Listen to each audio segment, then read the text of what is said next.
Bueno, Nelson, y la situación sigue bien delicada, ¿no? Porque el número de casos es muy alto, porque en una semana murieron o se reportaron 3.000 muertes por COVID-19 y mientras tanto hay que maniobrar con las medidas que se pueden tomar en este contexto también, en términos del capital político para implementarlas, ¿no? El tema de los fallecimientos marca la agresividad de estas cepas, ¿no es cierto?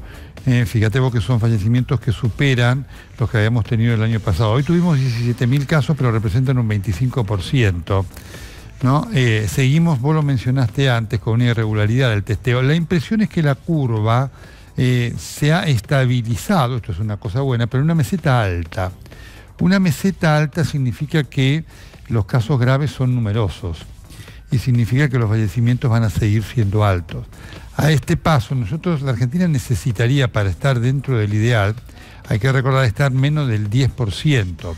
Y estamos en el 25%, y de allí mucho no baja, para que nos demos cuenta de lo largo de este proceso en el futuro y de las tensiones que va a seguir generando sobre el sistema de salud. Hoy la ocupación de camas está en el 75-76%. El año pasado no había superado el 62%. Y esto es el promedio, ¿no? Nosotros centramos en el AMBA, pero Bariloche, el otro día acá el director, el sábado, decía en el corresponsal que las camas de terapia están al 100%. La Angostura está al 100%. Entonces, tengamos idea de que el cuadro es muy complejo todavía, y lo de Lifshitz, ¿no es cierto?, demuestra esta agresividad de estas cepas, que es un hecho que al principio, en la segunda ola, no se tenía esto. La primera ola era muy contagiosa y poco agresiva. Estas dos cepas de Manaos y del Reino Unido son muy contagiosas y agresivas. A ver, por supuesto que uno va pasando en limpio la información, pero también es mucho lo que no se conoce sobre estas nuevas variantes. Nelson, además hay algo, ¿no?, que también hay que tener en consideración. ¿Te acordás que citábamos una nota de nuestras compañeras de tn.com.ar donde hablaban también del rango etario, la edad, el promedio de muertes de los fallecidos, ¿no? El promedio de edad de los muertos por COVID-19 que también había bajado, ¿no? También preocupa esta situación de que puedan darse cuadros graves en personas más jóvenes. Sí, claro, efectivamente. Este es el problema fundamental, ¿no? Porque aquí en la gente más joven la actividad continúa y el elemento de la circulación sigue siendo compleja. Obviamente en un ámbito como el del AMBA, en donde las distancias son grandes para el traslado, donde vos tenés gran cantidad de gente de la provincia de Buenos Aires que trabaja fundamentalmente en la capital federal, allí el tema del transporte público juega un rol fundamental. Y lo estamos viendo, ¿no? Carolina y Nico, ustedes además los muestran. Sí, claro. Cómo está viajando la gente. El otro día, ¿cuándo fue? El viernes que estábamos tomando imagen, me acuerdo, Carolina, que vos marcabas de la estación de Constitución, y era un mundo de gente. Ahí no había distanciamiento de ninguna manera en los trenes. La gente te cuenta que viajan en muchos casos parados también en trenes y colectivos, lo cual es un problema realmente difícil de neutralizar en la medida que debe seguir habiendo actividad socioeconómica, ¿no es cierto?, para que esto se mantenga. Bueno, a ver, tenemos algunos números, ¿no?, para poner en pantalla. Voy a pedir si podemos poner la placa. Muy bien. A ver, se detectan más variantes en el país. B1, 617, 2 y B1, 617, 1, ¿no? Originariamente aislada en India. Esto es correcto, claro. Nelson. Sí, generalmente se habla, incluso cuando hablamos con expertos del Reino Unido, dicen, bueno, es el lugar donde se detecta la cepa, ¿no? Exactamente. Nunca se sabe dónde se originó, o al menos pocas veces se sabe dónde se originó, ¿no? Es así. Bueno, B1, 351, originariamente aislada en Sudáfrica. Nelson, ¿qué se sabe sobre la efectividad de las vacunas con esta cepa en particular? Bueno, es importante esto. Ustedes saben que Sudáfrica, ahí lo que se había visto es que la de AstraZeneca no es que no era efectiva, que tenía una efectividad menor. ¿No es cierto? Entonces este es un tema, porque la efectividad sigue siendo alta en esto que para la gente es algo nuevo. Es increíble cómo el coronavirus ha traído a hablar del tema de efectividad y de vacunas, ¿no?, por parte de todos. Esto es algo que realmente nos era muy restringido al ámbito científico. Cuando vos te das la vacuna de la gripe tiene una efectividad del 60%, 65%, y se considera que es muy buena realmente como tal, porque además ayuda a producir un fenómeno de, si se la da el 65%, además si se la diera a toda la población, vos tenés un número de protección de casos que casi te asegura la inmunidad de rebaño. Entonces, cuando en estas vacunas que estamos, digamos que se están trabajando, que todavía están en experimentación todas, para el coronavirus, aparece una vacuna que tiene ante el 90%, el 60%, parece que no sirve, pero obliga a tener cuidados. Efectivamente, sirve en la medida en que vos podés además vacunar a una extensión enorme de la población. Así que este punto lo marco. Por eso el consejo hoy es que todos podamos estar vacunados, porque el estar vacunado te da una posibilidad de mejor defensa, inclusive frente a las cepas nuevas. Pero esto lo que genera a futuro, Carolina, creo que lo hablamos contigo y con Nico el viernes o el jueves, el desarrollo de las nuevas vacunas. Claro. Es decir, sí, claro, el año que viene va a haber vacunación. Tengamos en cuenta esto, el año que viene va a haber vacunación, cosa que debería ser de preocupación, como lo es de todos los gobiernos, del gobierno argentino, para ver cómo se enfrentan, porque ustedes se dan cuenta que sería una catástrofe enfrentar la vacunación del año que viene al ritmo que vamos con este año, ¿no?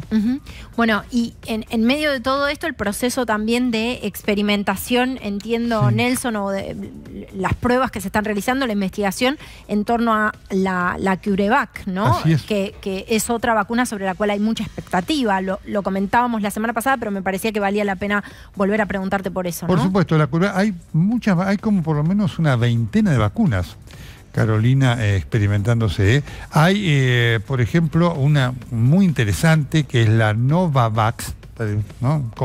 Es confuso para la gente, que está buscando, lo cual sería fantástico, una fusión, así como es la triple, por ejemplo, una vacuna que, digamos, contuviera a la vacuna contra la gripe y contra el coronavirus, lo cual sería un hallazgo realmente fantástico, porque vos automáticamente bajás la complejidad de toda la logística y de la necesidad de vacuna. Una de las cosas que hasta el momento no aparece en las investigaciones nuevas de las vacunas es poder llegar a la vacuna de una dosis.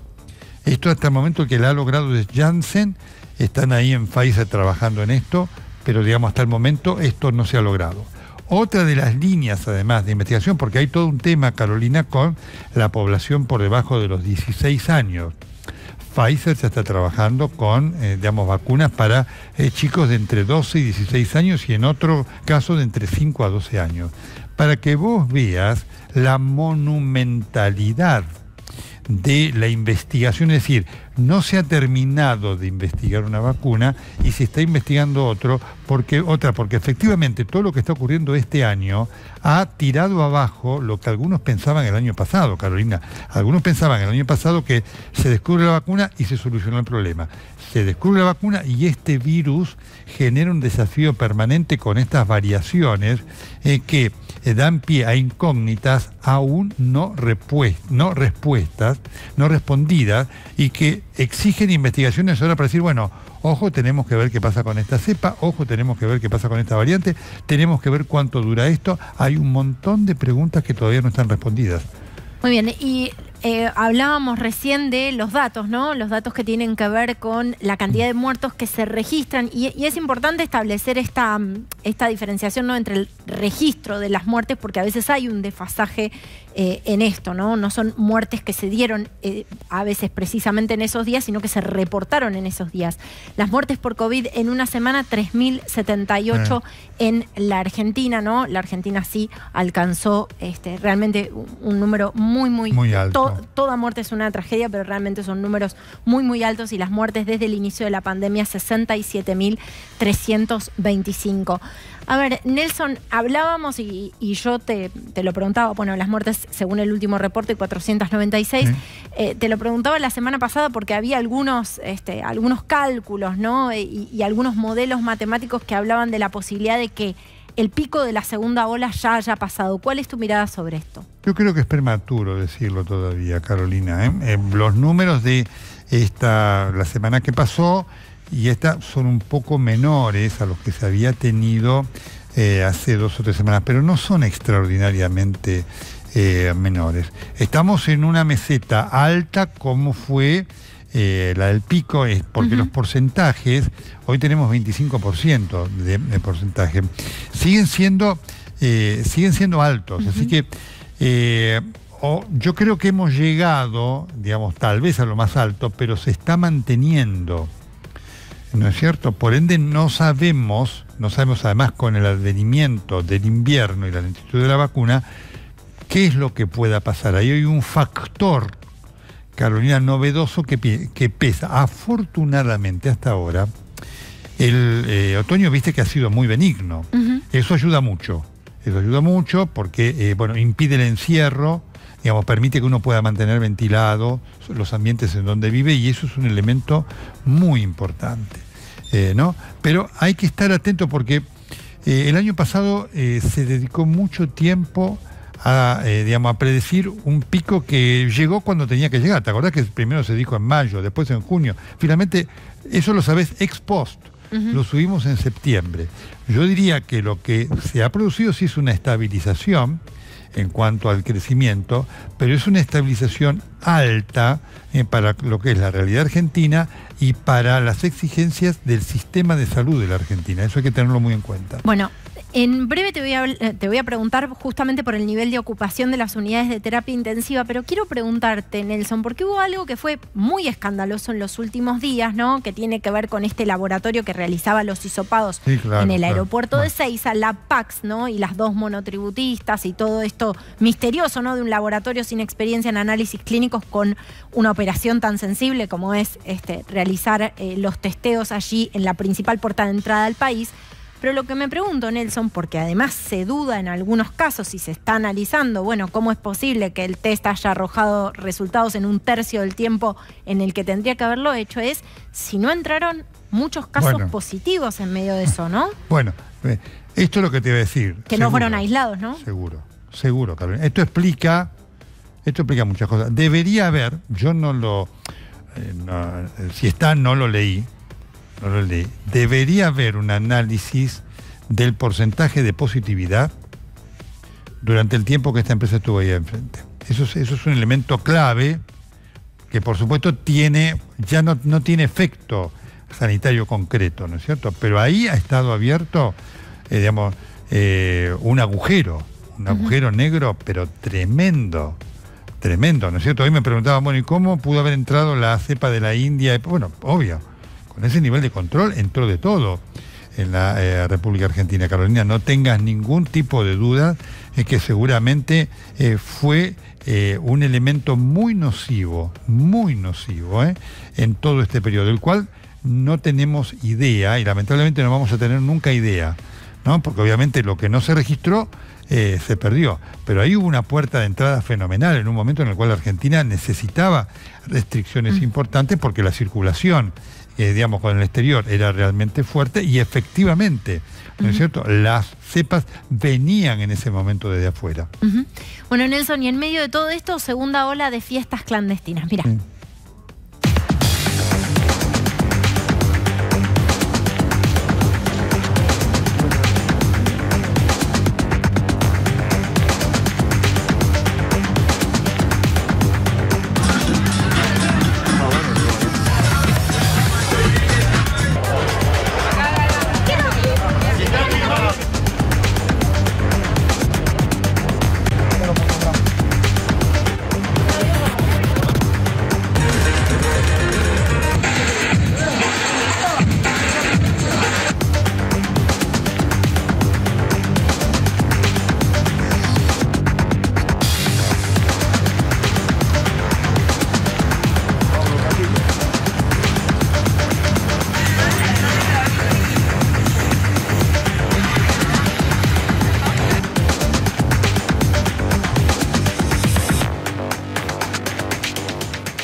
Bueno, y por supuesto que detrás de estas fiestas clandestinas hay un nivel de negligencia muy grande, ¿no? Sobre todo teniendo en cuenta la delicada situación sanitaria del país. Pero también pensaba en la ejemplaridad, ¿no? Lo que veníamos hablando antes, Nelson, de todas las irregularidades ahora en torno a los hisopados y entonces, ¿de qué manera se construye una ciudadanía también responsable. En este caso hay mucha gente joven también involucrada, ¿no? Donde el ejemplo es clave, porque es imposible, bueno, entiendo que es imposible para cualquier autoridad detectar todas las fiestas posibles o las reuniones posibles que puedan ser un peligro epidemiológico. Sí, es un verdadero problema, Carolina, porque uno tiene que ser también duro con estas manifestaciones, porque ningún mal ejemplo del gobierno justifica esto, más allá que puede explicar cosas, ¿no? Y que nosotros las señalamos.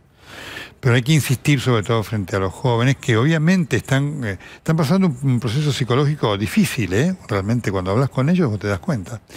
Pero hay que insistirle que esto no es la solución, porque hay un punto en el cual la responsabilidad ciudadana va más allá de los malos ejemplos que puedes recibir del poder. En el sentido que aquí hay un bien a conservar supremo, que es la vida. No es ni un negocio, una cantidad de dinero, es la vida, pero es la vida de los participantes. Tampoco es la vida ajena y propia, pero ahí están jugando con la vida propia. Entonces, hay que insistir en esto, que estas actitudes son absolutamente irresponsables, son absolutamente reprochables, porque uno no sabe lo que se genera ahí, porque la gente está ahí y después sale cada uno con su destino. Es un centro difusor potencial de una enfermedad de una peligrosidad enorme e infinita. Es lo que tienen que saber los que están allí, que no van a perjudicar al gobierno, se van a perjudicar ellos mismos. En esto y a la gente que más quiere, por supuesto, y a las personas que más aman, probablemente. Por supuesto, ¿no? Es muy importante esto que decís, Carolina. Es clave. Y es increíble cómo cuesta transmitir este mensaje. No hay que decirle, miren, uno debe decirle duramente, ustedes son muy responsables en hacer esto. Y no tienen no está bien tomar el mal ejemplo del gobierno para esto, porque los que están en riesgo son ustedes, sus seres queridos, y terceros. Y no tienen el derecho a hacer esto. Esto hay que trabajar con esto, con esta convicción, pero con esta dureza en cuanto a señalar que esto está absolutamente mal.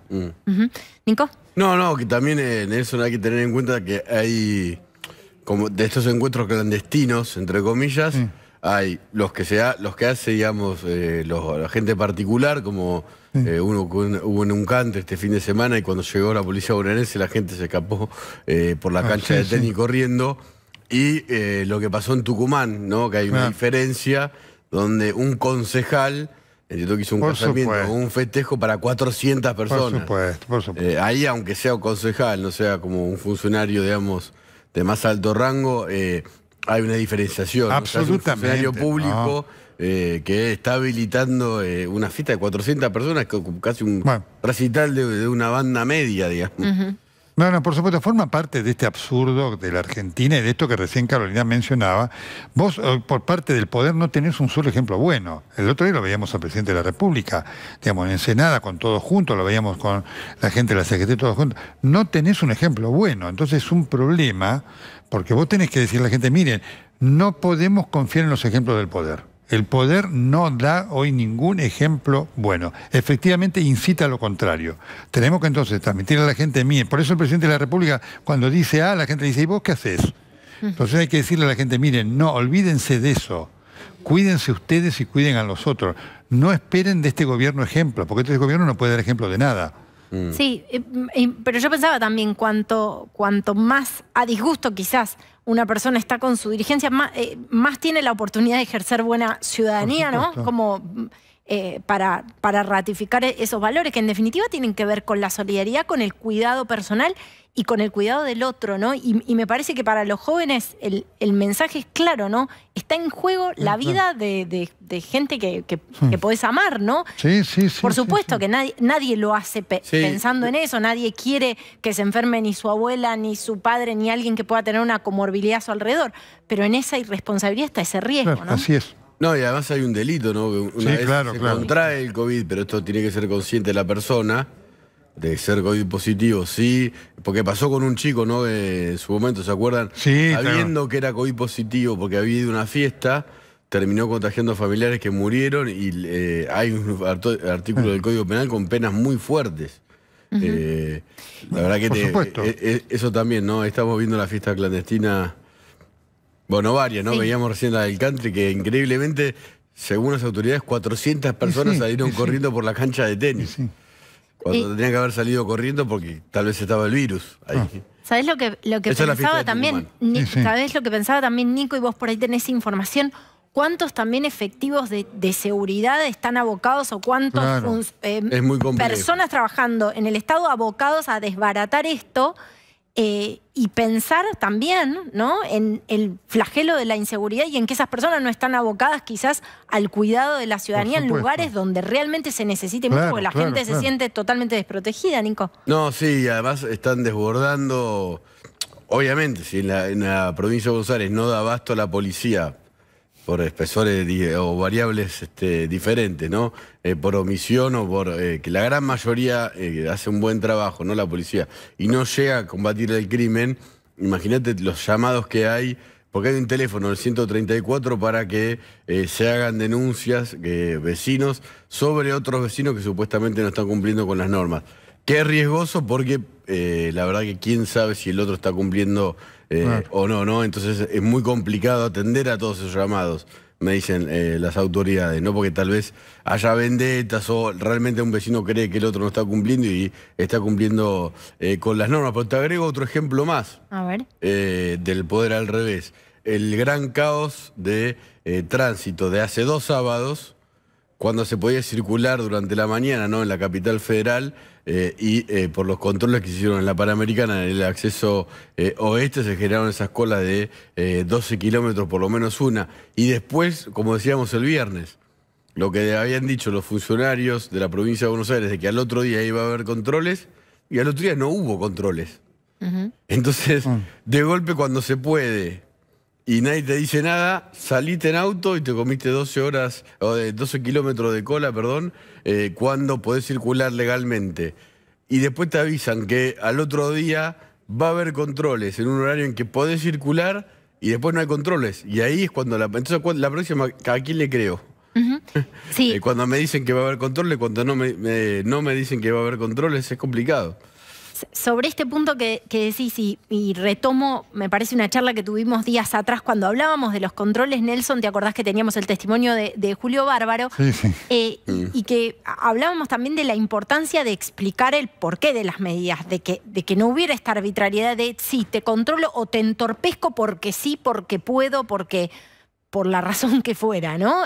La verdad es que es muy importante comunicar los motivos y encontrar cierta forma de interpelar a la población de una manera clara y que no suene desde el castigo, desde el miedo, ¿no? No, por supuesto, la racionalidad es fundamental, porque además el otro día, el día ese de los 12 kilómetros, no todo el mundo iba a pasear, había gente que iba a trabajar, ¿no? Así que realmente es así.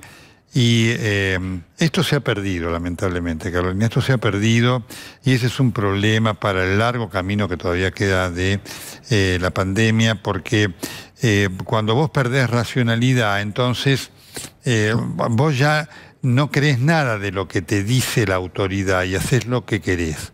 Entonces vos crees que todo lo que te dice la autoridad no tiene ningún fundamento y a veces lo tiene, otras veces no.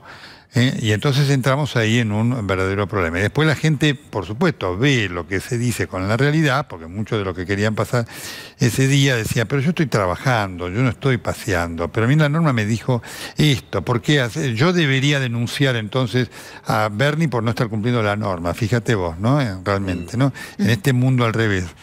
Pero esto es así cuando quien tiene el poder. Mira, Carolina y Nico, cuando quien tiene el poder cree que es el dueño del poder, estamos en un problema. Sí. Sigo preguntándome si el jefe de gabinete Bianco pidió disculpas por aquellos dichos, ¿no? Van a entender con el bolsillo lo que no entiende con las neuronas. Que de verdad fue, para mí, a mí me impactó mucho. Porque además creo que tiene, y Nelson, vos en tu amplia experiencia me lo podés decir, pero creo que tiene hasta un efecto totalmente adverso, ¿no? Al propósito con el que se dice. Sí, pero por supuesto, además vos cuando lo decís implica una actitud de deprecio, no solamente desprecio, deprecio, ¿no es cierto?, de la capacidad de las personas, ¿no? Con esas cosas hay que ser muy delicado, hay que tener... Vos cuando actúas así es porque no tenés fundamentos. Cuando vos actúas así, cuando vos tenés fundamentos, Carolina, vos no necesitas ni depreciar ni despreciar a quien tenés que convencer, ¿no es cierto? No necesitas enojarte, no necesitas gritar, ni nada por el estilo. Cuando vos tenés fundamentos, y cuando vos además demostrás comprensión de la situación del otro, vos decís, ¿por qué estará el otro haciendo esto? ¿Por qué lo estará haciendo?